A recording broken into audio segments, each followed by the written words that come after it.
Hey everybody, what's going on? Hexlex here, got another Master Duel video for you. Today we're going to be revisiting everyone's favorite deck this meta, Runick Spright. I of course say that a bit tongue-in-cheek, but at the same time, Runick Spright is still definitely just probably the best deck of the meta right now. I thought with the semi-limiting of cards like Slumber, Destruction, and not Starters, that was already semi'd. What was the other card that got hit? Hold on, am I just blanking? I am just blanking, but like, I'm not playing Freezing Curses, I'm not playing Freezing Curses, I'm not playing Freezing Curses. I'm gonna leave this in. Screw it. I'm gonna leave this in. I just realized that I played this last session without Freezing Curses in my deck. Let's go ahead and add these in. Oh my god. Oh, that's ridiculous. Oh my god. That's actually ridiculous. Wow, I just, in hindsight, like, I'm just like, all these games that I played without it, oh my god. Okay, so, now that we actually have, I knew I was missing something. I felt like I had far too few Runick cards when I was playing these games, oh my god. Okay, so, now we have the Runick Freezing Curses in our deck. Let's go ahead and take out the Crossout, which I was really iffy on. I was testing this out because, you know, the idea is that the mirror match is everywhere, and I wanted to counter that. What else would I take out to drop this down to 40? Either the Iparia or one of the Lava Golems. I guess one of the Iparias. I like actually the idea of having multiple Iparias, because this card will often get targeted by Called By when you try to bring it back with Elf, because it's, you know, the most generic draw engine. You can also maybe debate on taking out a Lava Golem there to only play 2. But I actually really like, if you're going to play this card, I think having 3 is nice. I've kind of been bouncing back and forth of whether I think Lava Golem or Triple Tactics Talent is actually better in this deck, but I don't know. It's interesting, right? Because I normally don't like the idea of purely going second cards, which Lava Golem is, but I will say, if Lava Golem is dead in your hand, you can always just discard it with Hugin, so it's really not that big of a deal. The Triple Tactics Talent, I don't know, it's just, this deck is a little difficult playing second sometimes, like, if your opponent can especially negate multiple spell and trap cards, or with the wrong hand, even if they just have one spell and trap negate, like a Carrot up, that can actually be very difficult to like establish your plays as a Runick Spright player. So that's why I do think the Lava Golem is pretty important, but that said, the Triple Tactics Talent is a lot more flexible in that it can be used first or second and then more situations. I don't know, you could really debate, and I am still debating back and forth of what I think is best, but decided to play Lava Golem for this, and decided to also apparently play without Freezing Curses for this session. Good lord. So do keep that in mind when you're watching these games. We do not have Freezing Curses in our deck. I can't believe I just noticed this when I was recording the video. This is good though. I'm definitely keeping this. I'm not like scrapping this. No. This is too good. So yeah, anyway, the deck itself, I mean, we've all played against it at this point, right? Like, we all know what's going on with Runick Spright. You know, regardless of how you feel about the existence of Runicks in Master Duel, it is our reality that this is the best deck of the format. And indeed, as I was about to say earlier, even with all these Runick cards going to 2, I thought that would be enough of a consistency hit to kind of reduce the power of Runick Sprights a little bit below Pure Spright, but if you look at, you know, tournaments from this last weekend, and in general, just like the decks that are hitting Diamond 1, we are seeing like slightly less Runick Spright and slightly more Pure Spright, but for the most part, we're seeing that the decks are still in the same spot, where Runick Spright is still the best deck of the format, in my opinion still, and especially now, only a little slight bit higher than Pure Spright, being the other big tier 1 deck right now. But Runick Spright, from what I can see from the evidence, does appear to still be stronger at this point in time. So, and indeed, it is so strong that you can just get away with not running one of the best copies of its card at all, and still getting a good amount of wins on ladder. Oh, wow, that's really funny. Anyway, for the extra deck here, I think this is actually still the same extra deck we were running before. Really, in my opinion, there's 14 extra deck slots here that don't change. That's going to be everything but the Underworld Goddess. The Underworld Goddess of the Closed World, there's a few things you could maybe talk about putting in this slot. Like, I've seen some people run Unchained Abomination. I've seen some people use... Why can't I think of, like, the other cards now? the other extra deck cards I've seen people use. There's like random, various rank or link 2s here or there, maybe another like IP target. I just really like Underworld Goddess because there's a lot of times where you want a Knightmare Unicorn. I guess this is more true of Pure Spright than Runick Spright. Runick Spright usually have the hand advantage, just like Knightmare Unicorn and not care at all what you're discarding, but there are still situations where you want a Knightmare Unicorn with IP, but you don't have a good card to discard, or sometimes any cards to discard. And for those situations, I still really like having the Underworld Goddess. Underworld Goddess, of course, also being good against towers type monsters. Like the big one right now is Psychic and Punisher. But of course, there's also like Nisters with their Arrival Cyberse, and then various other towers. IP Masquerena, infused Avramax could also be considered a type of towers monster that you could out with the Underworld Goddess in certain situations. So there's definitely a few cases where it's good to have this card, and I generally like having it in the extra deck. So we're not on Golden Droplet here. I think I was actually playing Smiting Storm before. I just decided to add a Dispelling. I believe that puts us on, let's see, 3, 6, 8, 10, 12, only 14 Runick cards. I like to have at least 15 for Runick Spright, so I'm kind of considering still adding either a Golden Droplet or maybe a second Smiting Storm or Dispelling. But at the same time, I can also see where those cards are just like maybe not super necessary. Oh, right. I gotta talk about Ash Blossom and Joyous Spring. We're actually playing it in this build now. I know I said before that I didn't think Ash Blossom was too great in Runick Spright, and I definitely still think you can get away without running it, but I think there are enough mirror matches running around out there that this card is actually important to have. So I decided to test out 3. I've also noticed that a lot of the Runick Spright decks that are doing particularly well in tournaments, like doing top 4 or better, tend to be on the Ash Blossom. So we're testing that as well. That's actually where it's funny. I've actually been looking specifically at lists that have done well, top 4 or better in tournaments, to try to like get an idea of how I would want to build my Runick Spright deck. And it seems pretty evenly split between Lava Golem and Triple Tactics talent. It's pretty 50-50 which card people run a set of in their Runick Spright deck. So if you have an opinion, Lava Golem versus TTT, definitely feel free to let me know in the comments. I would love to hear from you. And yeah, I think that's about all I have to say about the list here, now that we've actually fixed it. So we're going to see some games now that we're using the list from beforehand. So just keep in mind we're not playing Freezing Curses for any of the games you're about to see, if you're wondering why I don't search or use it ever. So we're on 3 Maxx, 1 Wind-Up Kitten, 1 Iparia. We were on 2 Iparia for the games, but now obviously I've got it back down to 1. Got 1 Capshell, 3 Spright Blue, 2 Spright Jet is actually something I didn't talk about. I went down from 3 to 2 because you really don't need that many Jets in the Runick variant. We're on 1 Red, 1 Carrot, 3 Ash Blossom and Joyous Spring, 3 Lava Golem, 2 Runick Fountain, 2 Called by the Grave, 3 Runick Tip, 3 Runick Flashing Fire, 2 Runick Destruction.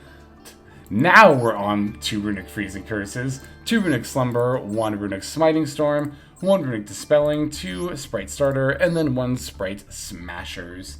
It's going to round out the main deck. For the extra deck, we're playing 3 Hugin, the Runick Wings, 1 Geri, the Runick Fangs, 1 number 65 Djinn Buster, 1 Onibimaru Soul Sweeper, 2 Gigatic Spright, 1 IP Masquerena, 1 Dharc the Dark Charmer Gloomy, 2 Spright Elf, 1 Knightmare Unicorn, 1 Mekk-Knight Crusadia Avramax, and then finally Underworld Goddess of the Closed World. It's going to round out our list. Let's take a look at some gameplay now. Our first duel for this video is going to be up against Labyrinth, and get ready to buckle in because this is going to be quite a back and forth. Indeed, when you have 2 control type decks facing off against one another, the games do tend to go pretty long. So we're going to take the second turn here. Thankfully, we did open up with our Lava Golem. I'm just laughing now because I'm thinking about like so many games I was playing before. I was like, I feel like I don't have enough Runick spells, but I have all of them. How do I guess it's just them getting hit, but lo and behold, of course, we're not on Freezing Curses at all. I can't believe I forgot. That's such an amateur mistake. I can't believe I just didn't play it at all. Anyway, gonna start off with the Iparia here. Obviously, don't need the Lava Golem, so I can just throw out my normal summon. Opponent's got a Welcome Labyrinth in response. Indeed, when my opponent showed the cards off of Duality. I think we saw a Compulsory among them. Yeah, it was Pot of Extravagance, Pot of Prosperity, and then Compulsory. So it's funny.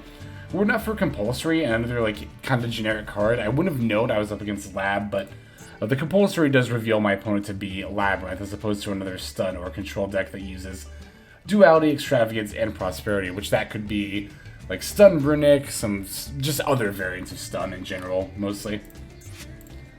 But yeah, opponent's got a big Labyrinth. It's going to have to be fine here. They don't have the field spell, so thankfully they can't just straight up get rid of the Iparia here. But even if they could, I do have the Runick Slumber as well. Indeed, we drew both Flashing Fire and Spright Smashers here. That was actually insane. It's kind of the best 2 cards I could have drawn here, because now I get to threaten the lovely Labyrinth with the Flashing Fire. I wondered if my opponent was going to Compulse in response. I actually kind of thought they weren't. I thought maybe they tried to wait until I... or if not, maybe they might try to bounce Iparia so I can make Spright plays. Although, to be fair, I've now revealed myself to be Runick Spright, so they should actually factor in that I can pretty easily get a level 2 monster out with Hugin. So I think the Compulse on the lovely Labyrinth was definitely right here. And it would have been like a pretty dicey... Like, it would have been a dicey situation for me had I not also had Spright Smashers here. So I'll just chain with Spright Smashers. I did have to banish the, what was it, red out of my hand, but that's fine. Now I can Slumber for Hugin. I am actually going to activate Hugin's effect here, because I don't need this Lava Golem, and I want to see if I can maybe bait out like an Imperm or something. It turned out to be Dogmatica Punishment, but I'm still definitely glad I activated Hugin's effect here. You also might have noticed that the card our opponent sent to the graveyard with the punishment was Wind-Pegasus Mixture. Important to remember that if I do decide to destroy one of my opponent's cards, they get to use this and shuffle back one of my cards, so we'll just have to be mindful of that moving forward as we make our plays here. I'll have to pass here, but my opponent's only on 2 cards, and they're Labyrinth, so I'm not going to get OTK'd here. I know I'm not. So our opponent welcomed Labyrinth for the Ariana here, which is very telling. It means they either only have 1 lovely Labyrinth in their deck, or they actually drew their lovely Labyrinth for a turn here. They end up searching the Labyrinth, moving to battle phase, smacking me directly here, and then just passing with the 1 back row. So at this point, I feel pretty good about the situation. Even before looking at my draw, I know like any Runick card or level 2 monster will give me plays. Spright Starter definitely qualifies as such, so we get to Starter for blue, and then I'm going to blue for Carrot here. My opponent's got a Dogmatica Punishment, but this is totally fine because I haven't normal summoned yet, so this will also trigger all of their effects. I think this is the main reason they wanted to Dogmatica Punishment here. I suspect they were also hedging a bit, hoping maybe I don't have the Jet, but unfortunately for them I do. It's also just good to make sure I don't have the Carrot live, because they saw me search Carrot. Yeah, here I'll have to get a second starter because I've already used my Smashers. And as much as I would have liked to have kept Carrot around to negate some stuff, I will use it here with the Elf. In order to go into that, and then we can go into the Gigantic Spright. I do actually have my battle phase here. I've not activated a Runick card yet this turn. So I'm going to battle over my opponent's lovely Labyrinth before I start playing some of my Runick stuff here. Opponent's going to get to use the Wind-Pegasus effect here, but that's fine. Like I said, I already counted for that. Indeed, here now I get to not only Fountain, but I drew a Runick card off of the Iparia. So now I get to special Hugin. I'll get an additional set of draws off of the Fountain here. And at this point, once you've drawn 3 off the Fountain, you're very much in the game. But in this case, I actually got a Runick Tip, which is like the best card I could have possibly gotten here. Now I get to not only blow up my opponent's Labyrinth, stop it from blowing up my cards, but I get to draw 2 more off of the Runick Fountain here. Very, very nice. I also set up Geri of the Runick Fangs to be a lot better moving forward, as I now have a Fountain to get back out of my graveyard with it. So I'm going to make another Spright Elf, just so I can get back the Carrot during my opponent's turn, and then I'm going to set 4. I'm even going to set the Flashing Fire as well. The main reason I want to set the Flashing Fire here, even though I've got the Runick Fountain in play, is that I'm not concerned about my opponent having back row removal. I know Labyrinth doesn't tend to really do that often, if at all, so I'm not really worried about that. And in case something happens to Fountain, which is a card that is very likely to get targeted, I want to be able to still play the Flashing Fire. I actually recommend this for Runick variants in general, because people are going to be targeting your Fountain so so hard as they should. Fountain is an extremely good card. It's often best to actually set stuff like Flashing Fire and Freezing Curses that you want to use on your opponent's turn. It does kind of vary, case to case. If you're playing against a deck that does have a lot of back row removal, you might not want to do that, but it's something to think about either way. So let's go into Dogmatica Punishment. I will chain the Spright Elf to bring back the Carrot in response. Also going to chain the Spright Starter. This means that I'll have a live Carrot at the end of this chain link. I suspect my opponent's probably going to send an Elder Entity to Tis here. I've got 2 call buys down, so I'm not worried about that at all. I actually should have probably used the Flashing Fire on the Ariana before this chain link. I didn't think about the Ariana proccing beforehand, to be fair, but it's really not that big of a deal. They can't use the card they set with it during the turn they set it anyway, so... And as far as the Welcome Labyrinth goes, I know they're out of Lovely Labyrinths, because they absolutely would have summoned one off of the last one if they could have, so... They can, at this point, they can Welcome Labyrinth as much as they want. I don't care anymore, because it's not summoning Lovely Labyrinth. And like I said, I don't care about that card they just set, because they just set it, so...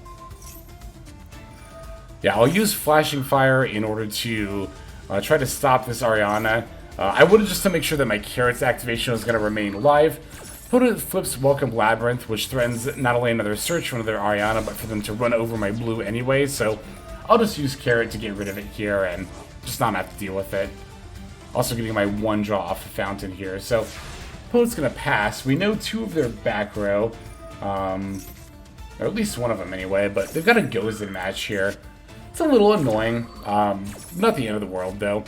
I'm actually going to use the Dispelling in response to not only make sure I get, some amount of Fountain cycling here, even if it's only 1 draw, but this will also let me switch my attribute on board from Carrot's Fire, which is really bad. I don't want to be locked into Fire, to Dharc, which is also not, the best, but at the very least, plays can be made while you're locked into Dharc with this deck.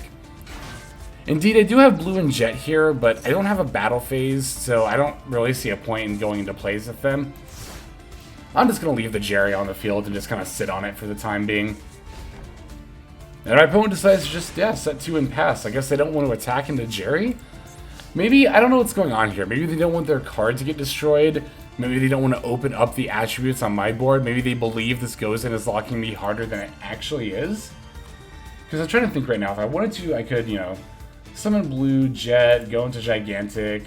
I actually don't know if I have a target left in deck that I could get back. Or get out from deck. I don't think I do. Let's see, yeah, the other Blues and Jet are in my graveyard. Iparia's Earth. Wind-Up Kitten's Earth, I'm pretty sure. Yeah, I don't... Oh, Capshell. I could have summoned Capshell. I thought I had one more target somewhere in there. But I mean, at the same time, there's also, no real reason to make this play. At this rate, my opponent's also low enough on cards in deck that I'm probably just going to try to deck them out at this rate. Having to play, trying to play, some kind of line with Dharc attribute also involves playing into my opponent's back row. Which, yeah, I'm just not really concerned about their back rows at all, so... It's pretty clear to me they've run out of ways to kill me at this point. They don't have either of their lovely labyrinths, they don't have their labyrinth around anymore, and yeah, they just concede at this rate as I go to Smiting Storm. Smiting Storm would have left them with 6 cards left in deck, but that's close enough to get to decking out at that rate that my opponent just decided to concede. So, like I said, that is definitely quite the grindy game there, but when you're playing a control deck, you definitely have to be ready for those matchups, those control mirrors, and indeed, I do think Runick Spright is still by far the strongest control deck in Master Duel. So the control mirrors, long and arduous though they may be, are definitely going to be in your favor. But there's that game. Let's take a look at some other duels here. For this one, we're up against Live Twin Spright. That was teching Horn of the Heaven, which I don't get. I mean, I was going to say is oh, that's an interesting tech, but that's me saying interesting in the way of being I'm not really into it. So I'll just say I'm not really into the idea. Maybe they had a searcher for it that I missed, but still, it's Horn of the Heaven is not that great of a card, honestly. It's one of those cards that looks way better on paper than it actually is in practice. Alright, so here I'm going to Hugin. I'm still going to use Hugin even though I don't have any intentions of actually using the Fountain. This is great because, you know, Hugin is such a prominent card that it will bait out Ash Blossom / Imperm / Veiler like every single time. And don't get me wrong, I don't think it was a misplay for my opponent to use their Ash Blossom there. I would have done the exact same thing, and I advise doing that. Like, obviously negating the Hugin is generally what you want to be able to do. It's just another reason why this deck is so powerful. Like, you know, other Runick decks kind of live and die by the Hugin getting the Fountain. But here, we need to summon Spright Blue and just go on plays anyway. So it's like, it's like, who cares if we didn't get the Runick engine online? We still have the Spright plays, baby. Alright, so we're going to Gigantic Spright here. I imagine we're just going to get Iparia. Yeah, we'll just get Iparia for the free draw. I like prioritizing Iparia over Capshell, because it's obviously a lot easier to proc Iparia's draw on your opponent's turn than Capshell's. You still can proc Capshell's draw during your opponent's turn, thanks to the IP Masquerena, but it's obviously going to be a more involved setup at that rate. Here I did make a minor misplay. I think I should have gone Gigantic in blue into IP instead of red and blue. I think I valued the 3200 Gigantic a little bit too highly here. Indeed, I would have loved to have both negated and destroyed this Kissekeel with blue here, but I'll have to settle for a slightly worse play instead. What I'm going to do is I'm going to negate it with Ash Blossom, and then in the interest of keeping a level 2 monster off of their field, I'm also going to go into Knightmare Unicorn here. So now I still have the red live to sack the Gigantic Spright if I need to, but I'm also having to do a bit of a roundabout way of making that play. If I just kept red on board and just used Gigantic plus blue to make the IP, I wouldn't have had to have gone to all that trouble, but I guess there is something to be said for the fact that I can now just use Gigantic's effect for free now, since it lived through the turn, so that's pretty nice. I'm going to use the Gigantic plus the Knightmare Unicorn to go into Spright Elf. Opponent's got a Solemn Judgment, that's fine, I don't care. Like, I can't battle anyway, so I was never going to win during this turn. I already have the Carrot. I have Carrot and Red established. I have the Call By as well for some additional negation. I thought about maybe using Dispelling for Hugin anyway, and like maybe making like a rank 4, but it's like, I don't know. I just don't really see the need to, honestly. It just did not feel like a very... Okay, yeah, I don't know what happened here. My opponent Solemned their own Kissekeel, and I'm not really sure why. Like, to be fair, I was going to red negate it anyway, but I guess the last card must not have been a live Spright card, and they were just like, that was their way of conceding. But, yeah, I don't know. Either way. We will definitely take that. Let's go ahead and take a look at our next game here. This game here is going to be against Pure Spright, so get a nice little range of decks we're playing against here. All without Freezing Curses. God, I still can't believe that. Can't believe I actually forgot to put Freezing Curses in a Runick deck. That's incredible. Anyway, I'm going to start off going first once again. This is a very standard opening hand we've got going on here. Just going to use my Smiting Storm for the Hugin. Use that to pitch the Lava Golem and get out the Runick Fountain. My other Runick spell here is Flashing Fire, so I'm going to have to do a little bit of work to proc it off of the Fountain, or to activate it to proc the Fountain to draw to you, but I mean, it's not that much extra work. It's just, you know, making your plays in a slightly different order, getting out an extra Hugin you wouldn't normally, which again is fine, since we're getting 2 draws out of it. This Hugin, I don't think I'm actually going to want to activate the effect of Search here. Yeah, I actually want to keep all 3 of these cards. These are all 3 very good cards to hold. Even if I had to Spright Starter, I probably would have kept both anyway, because, you know, I can use one for blue this turn, and then one on my opponent's turn for like a Carrot or something.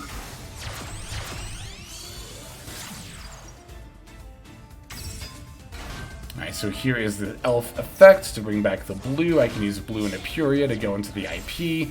And then, like I said, during my opponent's turn, I'll use Starter to summon Carrot. So, I get to have all this on board and even keep my 3200 Gigantic Spright. And we have a Smashers, too.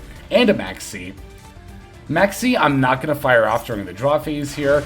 And the reason I'm not going to fire off Maxx during the draw phase is because I have Spright Elf in play. Normally, you do want a Maxx during the draw phase in this meta to play around Triple Tactics talent, something I've talked about many times before. However, if you are going into your opponent's turn and you have a Spright Elf in play, you should hold the Maxx until the main phase. That way, if your opponent's got a call by for the Maxx, you can chain Elf's effect, bring back the Maxx, and it will dodge the called by and not be affected by it. So it's very nice to be able to do that. So I will start her during the draw phase to get this Carrot online as soon as possible. My opponent's going to Cosmic Cyclone on the Fountain. I'm just going to use the Slumber on IP in response, just in case I end up in a situation where the IP is threatened with battle. I really didn't need to use Slumber, and you could actually make a pretty solid argument for me not activating Slumber at all here. But I decided to just throw it out. I'll say this too. I wanted to see what my opponent was playing before they actually started making their plays. That's actually information that is hugely valuable that Runick can uniquely give you. By banishing cards at the top of the opponent's deck, you get to see often what they're playing before they make plays. Here I see Swap and Ronin, so I know it's Pure Spright, and also the Ronin banish is very, very good against Pure Spright. Trust me, I know, I've had my Ronin banished plenty of times, and it's really annoying. But anyway, here I'm going to also fire off the Spright Elf now. My opponent's got a call by, that's fine though. You'll notice I'm not chaining the Carrot here, because like, I don't really value that negate super highly. Not as highly as something like this. The Triple Tactics talent. Also, something I need to note about this game, during the actual game itself, I was getting notifications that my opponent was about to go to the end of their main phase, or they were in the end of their main phase, so I figured they were probably trying to push for an evenly here. So the Triple Tactics talent, I mean, I have to negate it here, right? Because if I let them take control of one of my monsters, they're just going to take the Carrot, and then, like, they'll have plays, and or, I guess to be fair, if they have a Carrot, I don't negate evenly, but then I get to keep 2 cards. If I thought they had evenly, maybe I should have actually let this resolve, but I don't know, it's still too big of a chance, in my opinion, to just let it resolve willy-nilly. I'm going to negate it with the Carrot, even though I know I'm probably about to get evenly'd here. Because here's the thing, even after this evenly, my opponent will only have 2 cards, and I have Gigantic Spright plus Maxx. So you can see here, I'm just going to normal summon, or I'm just going to activate the Maxx in response to the normal summon of Spright Carrot. Because I suspect this last card has got to be Blue or Jet. And the fact that my opponent just passed there makes me think that even more. It's really nice because now I get to just stop my opponent altogether. And all I need is this Gigantic Spright in play in order to make plays. So I'm going to activate the Gigantic Spright to special the Blue. Blue is going to add the Jet to my hand. And then my opponent just concedes. It's funny though, because I didn't actually have anything left to search off of the Jet. I didn't have another Elf either, and I'd already used Gigantic Spright's effect, so I really did not have that many plays at all. What I was going to do was actually just make Onibimaru Soul Sweeper, and then banish my opponent's Spright Carrot to make sure they didn't have plays going into their next turn, and then just kind of hope that that plus Ash Blossom was enough, but the opponent surrendered before I got to show them how little I was really on, which is obviously more than fine for me. So we have one more game, I think? Yeah, we should have one more duel here. Let's dive straight into it. So this is going to be our final game here against the Stun variant of Runick.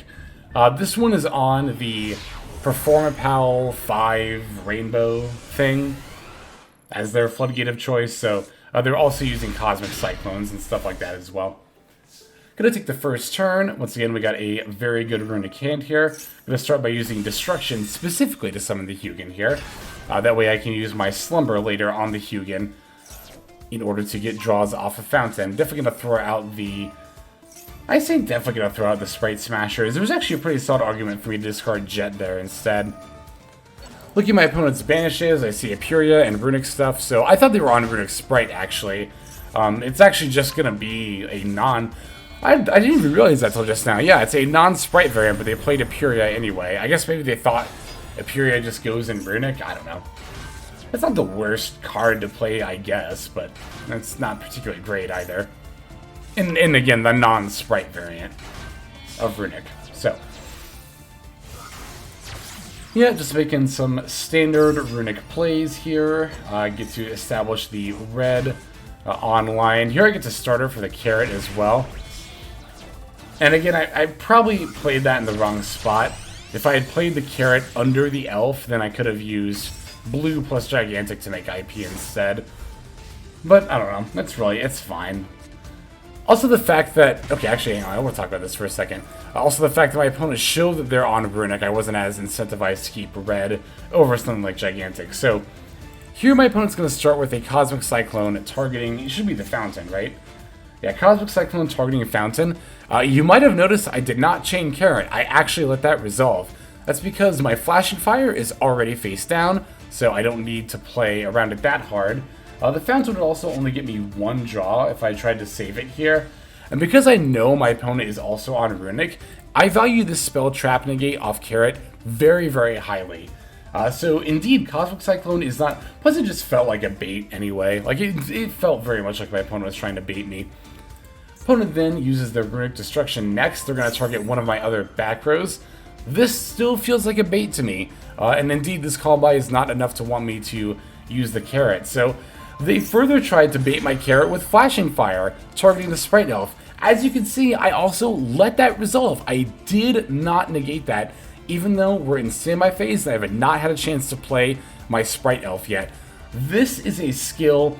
This is actually a lot of the reason why I have a problem with people calling Spright in particular skillless. It's not.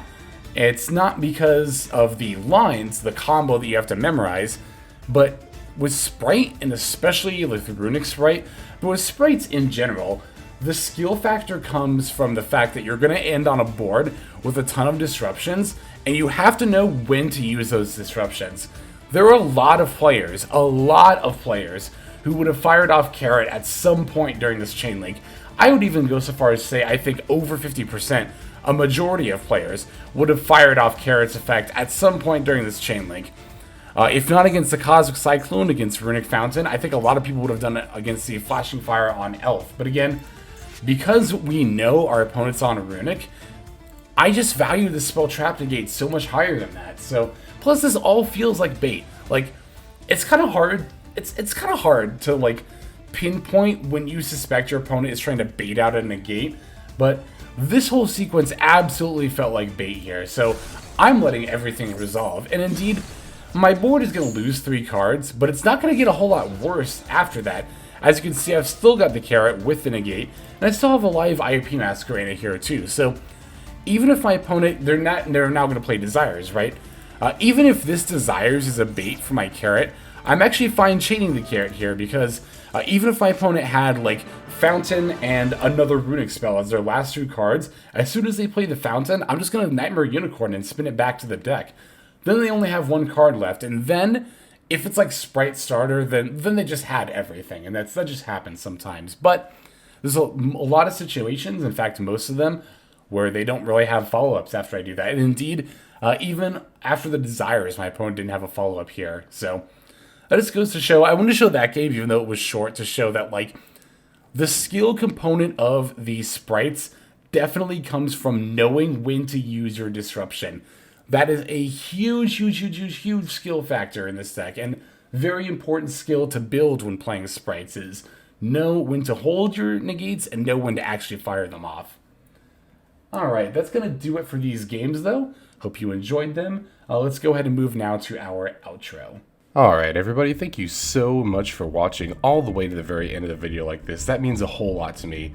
Not just personally, but it's also a great way of supporting the channel as well. If you're interested in supporting the channel in other means, you can of course feel free to comment and or subscribe right here on YouTube.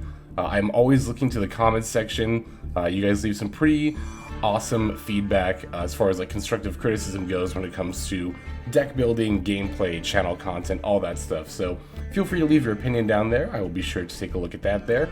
And then subscribing is going to be the best way to get notifications of when these videos drop.